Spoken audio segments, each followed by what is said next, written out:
En ce 5 mai, Journée internationale de la sage-femme, j'aimerais saluer le travail remarquable et exceptionnel de toutes les sages-femmes. Parce que oui, même en temps de pandémie, les bébés continuent de naître. Les sages-femmes sont donc au front pour accueillir ces nouvelles vies malgré la crise. En ces temps difficiles, la pratique sage-femme continue de s'adapter, même si c'est un des plus vieux métiers du monde. Le contexte actuel de la COVID en est un parfait exemple. On est en constante adaptation avec les recommandations ministérielles, ce qui nous demande beaucoup de notre temps aussi, puis d'énergie, de s'adapter, puis d'avoir des solutions créatives pour réussir à assurer ces suivis-là de qualité. J'ai donné mon cours de 18h à 21h. Puis, en ramassant mes choses, je vois qu'une ambulance arrive. Donc, qu'est-ce que j'ai pas fait après avoir donné mon cours pendant 3 heures? J'ai couru jusqu'à la chambre d'accouchement pour aller voir si les sages-femmes avaient besoin d'aide. Même si je suis pas de garde, je reste à l'affût. La versatilité des sages-femmes d'agir dans toutes les sphères du continuum périnatal, donc avant, pendant la grossesse, pendant, à l'accouchement ou après, en postnatal, et particulièrement de le faire à domicile et en maison de naissance sont vraiment un atout pour notre système de santé à un moment où les structures hospitalières sont mises à dure épreuve. La pratique sage-femme fait vraiment partie de la solution.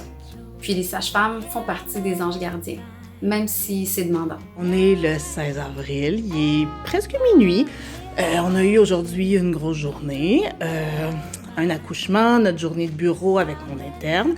Et puis là, en fait, je suis rentrée chez moi, il devait être 9h30, 10h. En fait, il y a une autre femme qui a rompu ses membranes. Ce que je voudrais dire aussi au gouvernement, nous, on a tout le temps des horaires défavorables et on n'a pas de primes, comme ce que vous voulez faire pour les médecins qui iraient aider pour la COVID. Donc, pour les négos, peut-être penser un peu à nous, hein?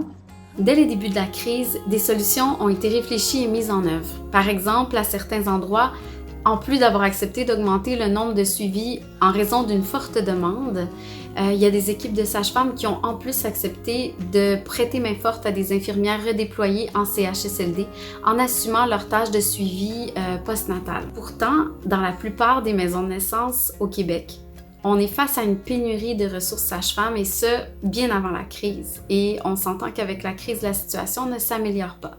C'est pour ça donc qu'à certains endroits également, il y a des équipes qui ont conclu des ententes de collaboration pour pouvoir éviter à tout prix des bris de service et d'éventuellement, le cas échéant, surcharger les équipes hospitalières si on avait à transférer de la clientèle.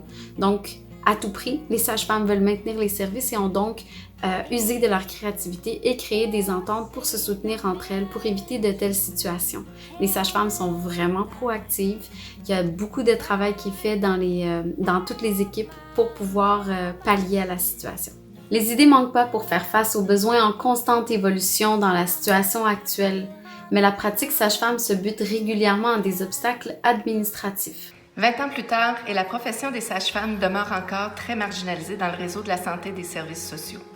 En cette journée du 5 mai, je veux réaffirmer l'appui de la Fédération des professionnels de la CESN afin que toutes les sages-femmes du Québec atteignent une pleine reconnaissance. Bonne journée, mesdames.